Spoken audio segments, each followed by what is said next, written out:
First of all, thank you for taking part. The topic we're looking at is negotiation, and especially negotiation in the context of not just preserving relationships, but preferably building relationships, which can be a bit tricky. It's often hard for us to do that.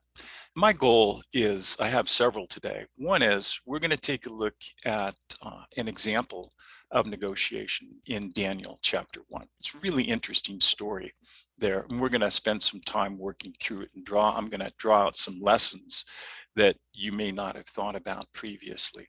And then we're going to apply those lessons in a case study, just a little scenario that I've invented that's actually based on real life. And it's similar to a lot of the kinds of things that you and I probably get involved in on a day-to-day basis. And we're going to see if applying what we learned from Daniel helps us help this couple that's the topic of the case study. So that's the second objective today, is to work that through. And the final one is to leave you with an assignment, so that when you get done, if you choose to actually try out some of these lessons in your own life, in real situations, I have a little assignment that I'm going to work through right at the end that will help you learn how to do that. So that's where we're going to be going. With that, here we go. First of all, negotiation is a discussion aimed at reaching agreement. Okay. I want to give this topic a very broad definition. Just think of negotiation as any discussion we have where we have the purpose of reaching an agreement. Okay?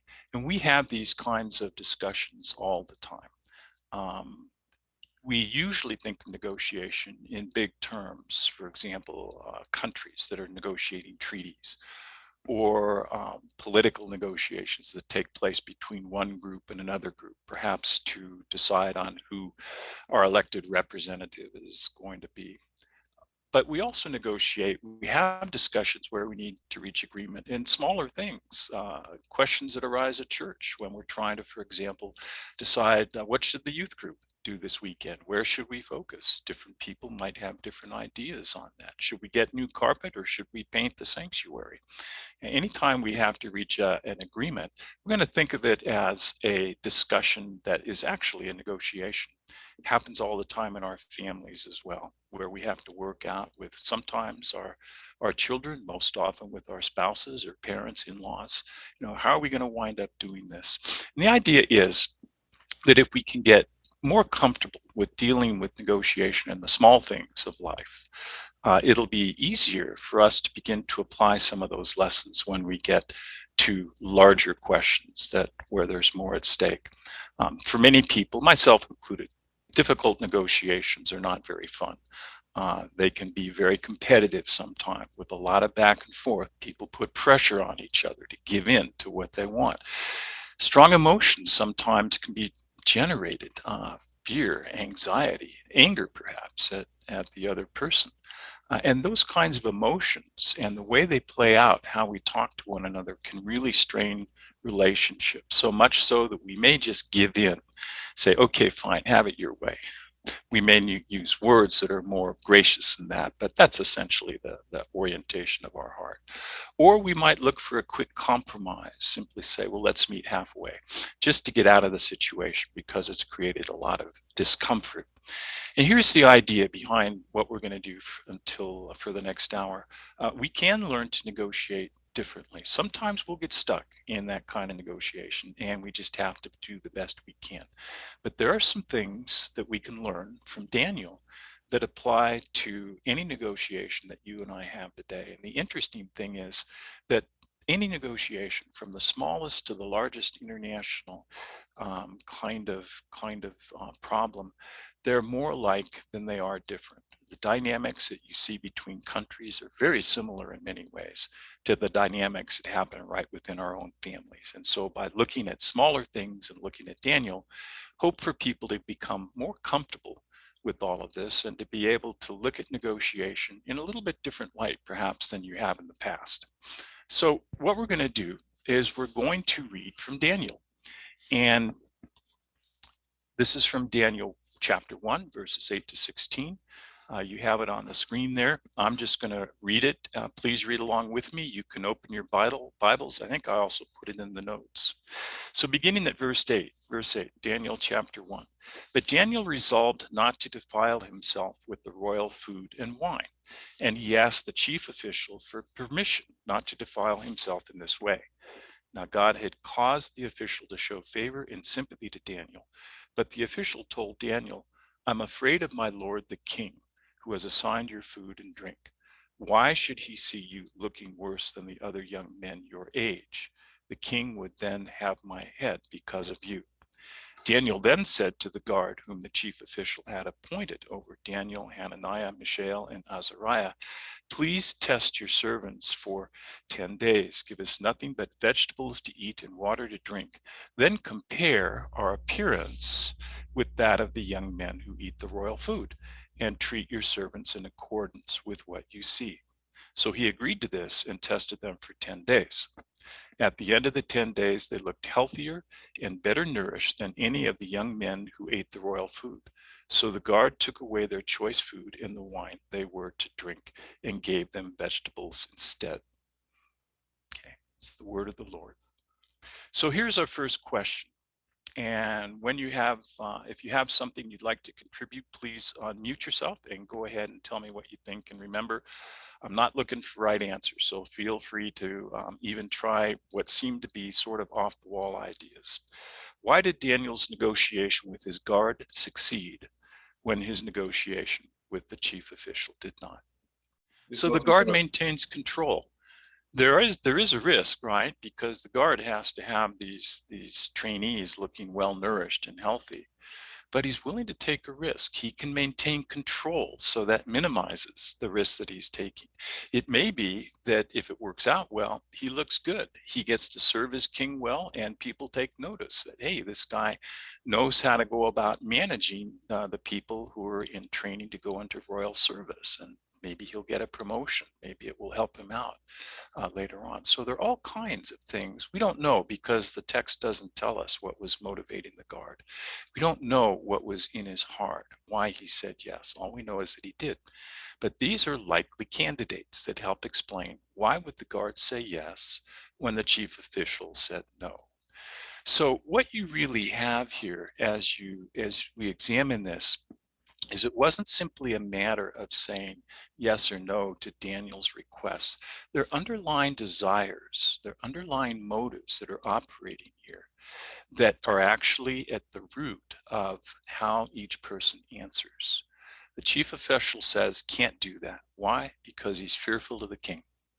He's fearful of the king. And that means that if he's fearful of the king, the only way that he's going to say yes is if Daniel can somehow allay that fear and help him see that saying yes to my request is not going to put you at risk.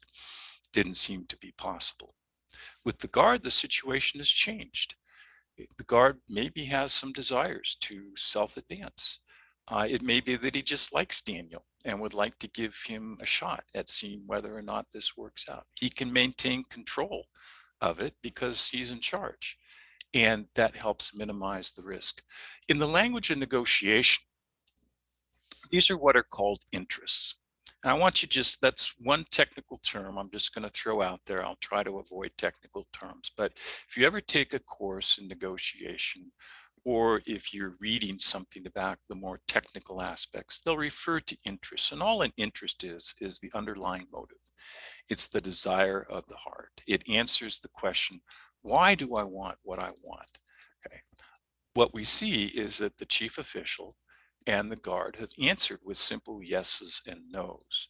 What matters, though, is the underlying reasons, because we see that Daniel was able to get a yes out of the guard by beginning to focus on and find a way to be concerned about what mattered to his guard, where he wasn't able to do so with the chief official. So what were Daniel's interests? Why did he want to be excused? Because he didn't want to defile himself. He didn't want to eat the royal food, believing that it was contrary to God's will for him and the other Hebrew youths. He wanted to honor God not defile himself with the food. And the text tells us that. What were the chief official's interests? What motivated him to refuse? Right? Fear. Can't do it. Notice that in order to convince the chief official to agree to excuse him from the table, Daniel had to find a way to satisfy that concern, that underlying motive. Couldn't do it. With the guard, he changed his approach. He didn't just ask, he proposed a test. And that test allowed Daniel to accomplish a couple things. His interest hadn't changed. His desire was still to be excused from the royal table. But now he's finding a way to connect with his guard that identifies, that hooks into some of the guard's deeper desires. There can be a promotion in this for you. You're going to look good if this turns out well. You keep control. It's a minimal risk on your part to do all of these things. He created a discussion because they're trying to reach agreement here. So here's our definition of negotiation. He created a discussion which asked a different question. How can I satisfy the interests of my guard as well as my own? What usually happens in negotiation is we say yes or no. We say, I want this, I'm not going to do that. And we tend to go back and forth. What we're doing here is we're trying to get beneath the surface and ask the question, why? What's at stake? And are there some ways that what's at stake for you, we can find a way to resolve this so that you get what's important to you, and I also get at least some of what's important to me. Going beneath the surface, looking at the interests, helps us to accomplish this. So here's the key learning that we take from Daniel. To avoid negotiation deadlocks, change the discussion. Rather than focusing it on the position, the yes or the no, I want you to do this, I won't do this, which can result in a deadlock, in an impasse. We try to find out what's going on beneath the surface. What are the desires? Why is it that you're saying yes to that? What matters to you really? What's the deep concern here? Why are you saying no? What's really at stake? What matters for you? And you'll notice that as we do this, there's a great deal of concern expressed for what's important to others. It's not now just about me. It's not now just about what I want. It's about what the other person wants and how I can also at the same time serve and honor them where they have legitimate interests. And by legitimate, I just mean that they're not trying to do something that's illegal or immoral. Most of us have legitimate interests most of the time that we're trying to advance when we're in these kinds of conversations. Remember the note down at the bottom. For Christians, there are always three participants in any negotiation. There's me, there's the person I'm negotiating with, and there's also God. God is always part of our relationships. And when we negotiate with someone else, it's not just that we're trying to find a solution that benefits me. It's not only that I'm trying to find a solution that benefits both of us, but we're trying to do so in a way that really strengthens our relationship. This is a strong interest that God has. It's a strong priority for him because it's by the quality of our relationships, right, that people know that we're followers of Christ. So as we're going into this way of negotiating, what we're trying to do is to do so in a way that takes the priorities of God, what we know from the scripture, deeply into the way that we connect with other people by expressing concern for them, trying to find a way to love and serve them while not denying or overlooking those things that are of legitimate importance to ourselves as well. So I've used the term interests, and that just means what are the desires of our heart? What are our heart desires here? What did Daniel want to honor God? What did his guard want? To be promoted, perhaps, to minimize risk. Maybe he liked Daniel. He knew that the chief official liked Daniel. Maybe he just wanted to see if there was a way to take care of Daniel. Maybe it was all of those and other things as well. The interests, the desires of our heart matter greatly. And so one of the first questions we ask anytime we're in a little bit of a difficult negotiation is, what is it that I'm desiring here? Why is it that I'm asking for what I'm asking for? And is it pleasing to God? Lots of times it is. Sometimes, though, it's not. And so we need to do a double check there, a double take there on ourselves, check up on what our motive is, what our desire is, and to see whether or not we can change that around. And the trick that Daniel, it's not a trick, the technique the skill that Daniel practiced was he essentially asked, how can I serve the interests of my guard as well as myself? How can I find a way to appeal to him and help him change to a yes, where before the chief official was a no, while also furthering the important interest that I have to honor the Lord by refusing to eat this royal food? That's the question that he asked. And we actually find this beautifully laid out in Philippians chapter 2. The whole context of chapter 2, verses 1 to 11 is really worth reading and thinking about, contemplating. We're not going to have time to do that. So I would just want to focus on two of the key passages here that summarize what we're getting at for our purposes. And this is at verses 3 and 4. Do nothing out of selfish ambition or vain conceit, but in humility consider others better than yourselves. Each of you should look not only to your own interests, but also to the interests of others. Now, the fascinating thing here to me is that in the last 30, 40 years or so, the secular realm of law practice and conflict resolution has developed this idea of what they call interest-based negotiation, which is where you help people look to what matters to one another and build on those common interests in order to find a solution. And we find way back when Paul wrote Philippians that this has been around for a long time, a couple thousand years or so, that this idea of mutual blessing has been part of our faith. And we look back even further and we see Daniel practicing it, okay, in this conversation that he had in chapter 1. Mutual blessing is a high priority, loving God, neighbor, and self. See it all the time in the scriptures. It's part of the most important commandment, and the second, right? Love the Lord your God with all your heart, soul, mind, and strength, and your neighbor as yourself. There it is. All three: God, myself, and other people, being part of the relational mix that we need to promote as much as we can. And what this way of thinking does is it allows us to get out of the either or, back and forth, my way or your way, and to ask a different question. Not who wins, okay, but how can we meet one another's legitimate concerns? Are there some ways that we haven't thought of? There may not be, but oftentimes there are. Let me pause again just to see if there are any questions. Everybody tracking along here? We're going to practice this in a little case study in a bit. You're going to have a chance to try it out. So here's the case study that I want us to work through. It's real simple. And it's something that the kind of situation that actually happens every day, that comes up fairly frequently in our personal lives. And so the case study is this: a couple found themselves in disagreement over whether to visit the wife's parents after church one Sunday. The wife thought it was a good idea. The husband did not, and they were at an impasse. Okay. See a simple question here: should we go to my parents or not?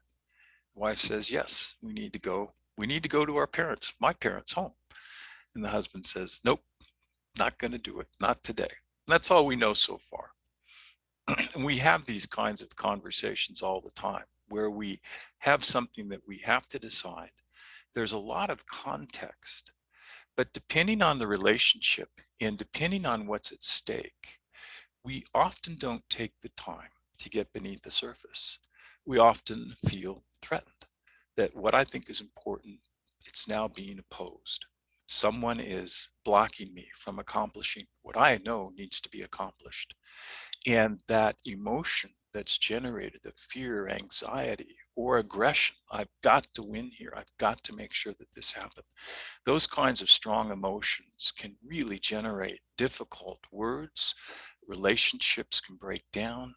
Attitudes of resentment or frustration or bitterness, whatever it might be, all too quickly build in. And maybe not right now. Maybe someone just says, sure, okay, we'll do what you want. But if it's not done with a heartfelt attitude that I want to serve you, okay, but instead is, oh, I'm saying yes, but in my heart I'm really saying, I'm going to remember this, and next time I'm going to make sure that I get my way. Have to be very careful here. So here's what we have. This is the case study. There are many such ways a discussion like this might end. One spouse might just simply say, sure, okay, I can go visit my folks next week, next Sunday after church. Or sure, okay, we can go to to my in-laws today after church. Not a problem. And oftentimes these sorts of small negotiations finish up exactly that way, with one person graciously agreeing to what the other person wants. But let's assume that they're not able to do this. Let's assume that there are other things at stake. And so they start going back and forth. And maybe the wife says, it's just really important that I visit my parents today, that we visit my parents today. I really want to go. And the husband says, I get it. I know you want to visit your parents, but it's not going to work for me today. It's just not something that I'm able to say yes to.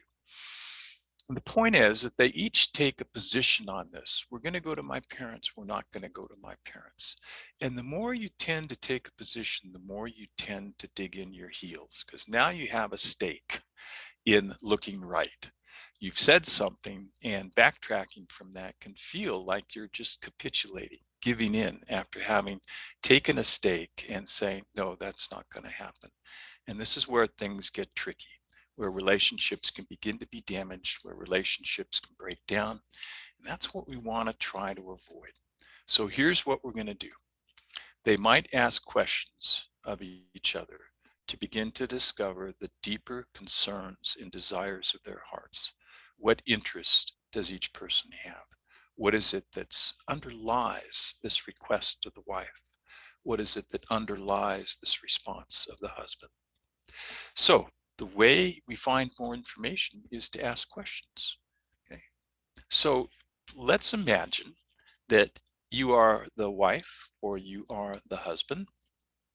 What would be some questions, or you're just an impartial observer advising them? What would be some questions that would be good to ask to begin to find out more about what's really at stake here? Let me just move on a little bit here. You get the idea that we're going to be trying to get more information.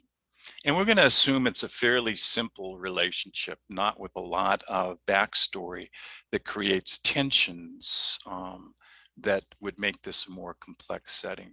So I'm going to give you some additional information here, and we'll just see what kind of a difference this makes in how we think about it. So husband had just returned. This is what the wife is finding out. She knows he just returned from a long trip the previous evening, was tired, already decided that he wanted to go home after church, have a simple lunch, and spend the afternoon unwinding. He likes his in-laws, but they're gregarious and require a high degree of energy. Okay, they're going to really engage him. And right now, he does not feel energetic and he needs some time to recharge. So what if he says this and reveals this to his wife? Look, here's where I am. What would you say are his interests? What are the desires of his heart? What is it that he wants to accomplish? Well, he wants to recharge. It's not that he doesn't like his in-laws. He just wants to be able to meet with them at a time and in a place where he's a little bit more ready to deal with the energy, to really put out the energy that he knows they're going to require. You see other interests in there, other desires of his heart? Is there anything wrong with that? Is that not a legitimate desire? To be able to engage them well from a position of interest and concern rather than out of fatigue, which might make him less open to talking and interacting? Probably not. At least that's my take on it. So there are his interests. Additional information for the wife. Wife's not seen her parents in several weeks, feeling remiss in her responsibilities as a daughter. They're getting older. Her dad recently had some significant medical problems. She feels the uncertainty of not knowing what the future might bring, pressing in on her, and wants to be more diligent, staying in close touch with her mom and with her dad. So what are the wife's interests here? What is it that she wants to accomplish? Honor her parents, stay in touch, support them as they go through increasingly difficult times. So this little argument, or this little disagreement that this couple has had, on the surface, it's about, are they going to go to the wife's parents' house after church? That's where the discussion begins. But as you get beneath the surface, you find out there's a lot more here. The reason the wife wants to do that is because she's feeling uncertainty about her parents' future, especially her dad, who's developed some severe medical issues. Okay, with the husband, he's just not feeling he has the energy to be able to do this. Okay, he would like to be able to recharge first so that he can really engage well with his in-laws. It's not that he doesn't like them; it's that they require a high degree of energy. So what we're doing is we're actually using that Philippians 2 passage. We're coming up with a different approach for them to try to think about this. Rather than have it either or, either we go to the wife's parents after church or we don't, we go home. When you get locked in that kind of either or setting, it's really tough because that's when you start going back and forth and putting pressure on each other and getting to an argument, and who knows where that's going to lead. Different question that Philippians 2 poses, and it's what Daniel did basically. Are there ways that we can accomplish what's important to the wife, to be able to spend time with their parents, to support them, to show them that she loves them, to be physically present, while also accomplishing the interests of the husband? Okay. That is, that he really does have some time. Monday's a work day. He's got to be back to work tomorrow. He really would appreciate having some time to recharge, not have to engage. That's what's at stake. That's why these people are taking the positions that they are. We go to my parents. We don't go to your parents. This is what it's really all about. So the idea here is that there may be some ways, just as Daniel found a way to be able to serve his interests and those of his guard, there may be some ways that the husband and wife can serve each other's interests under these circumstances so that both of them come away feeling as though they've been listened to, respected, and they've worked together. They've actually built a stronger relationship in the process of having this discussion and reaching an agreement. And when this happens, these are often referred to as win-win solutions. And you may have heard that term. Win-win negotiation has been a big deal. It's a big deal in the secular world, but this is where it actually started a long time ago in Philippians, and before that, that in Daniel's time, being concerned for the interests of others as well as our own interests. So here's what I'm going to ask you to do, and I'm sorry we can't break into small groups to do this, but I would like you to identify two possible solutions to this question. Remember, I'm not looking for right answers. How can the wife love, support, be present with her parents while the husband has some space that he would like to have in order to recharge? That's the question. And notice that it's something in which they both have a stake. They work on this together. And then you'll note in your notes, you'll see that I call this a joint problem statement. It's no longer either or, but because both of the concerns are built into this question, it's something that they can work on together. How can we satisfy your concerns while at the same time we satisfy my concerns? It's worth considering. There may not be a solution, but if they don't look at it, they won't know. So I'm going to let you just have a couple of minutes, write down some thoughts, please. What are two possible ways that this question, this new Philippians 2 formulated question, might be resolved? Okay, so here in about 5-6 minutes, we've come up with 4 possibilities. The point is, and I think you're getting it, is that when you get in this kind of discussion, we only see 2 possibilities, either what I want or what you want. And this causes us to really limit our ability to honor one another, to respect what's important to one another, which of course is at the heart of God's concern. You know, down at the bottom say, what interests might be hard for Christian negotiators to remember? And I find, for me at least, that it's always hard for me to remember God's concerns, his priorities are that we build our relationships. Whether or not we go to my in-laws, at least in my view, in terms of how God might look at this, isn't nearly as important as how do we go about answering that question. Do we do so in a way that respects one another, that builds on the marriage vows that we made to love, honor, cherish, obey one another? Or does it do something different than that? Does it begin to build walls between myself and my spouse? Does it allow anger and resentment to begin to fester? In a lot of troubled marriages, develop trouble over a longer period of time. It's usually not the big blow up, although that happens sometimes. It's usually little conversations like this, little discussions that are not managed well, and little hurts, little wounds, little resentments that are held in and kept. And over time, it's like a cracked piece of pottery that you put in hot water. You didn't know it was cracked. All of a sudden it breaks. It didn't happen just then. Hey, the crack has been developing over years and years. And that's oftentimes how marriages wind up failing. And then it's really hard to put the pieces back together. So the idea is, if you find yourself, if I find myself in this back and forth, either or bind, what if there's a way to find out what's at stake, what's really important, and begin to think creatively, just as you all have done here? That is the Philippians 2 approach, and that is an option. That's something that's available to each and every one of us every time we get in one of these tricky discussions where we have to reach an agreement and we don't seem to be getting where we would like to get to. Ending up here, the Peacemaker by Ken Sande is a great resource for resolving differences, especially relational differences and reconciling. Chapter 11 of that book deals with this kind of negotiation. Ken calls it the pause principle, and this is based on 5 different steps that we can take when we're in a negotiation. And we've actually talked about almost all of these. The first is to prepare, to pray, to identify priorities and interests, my own and the other person. Research the topic if it's something where it would help for me to have more information about this. Now, this assumes it's not something spontaneous, spur of the moment, but I'm actually going to sit down and have a discussion that I can do some preparing for.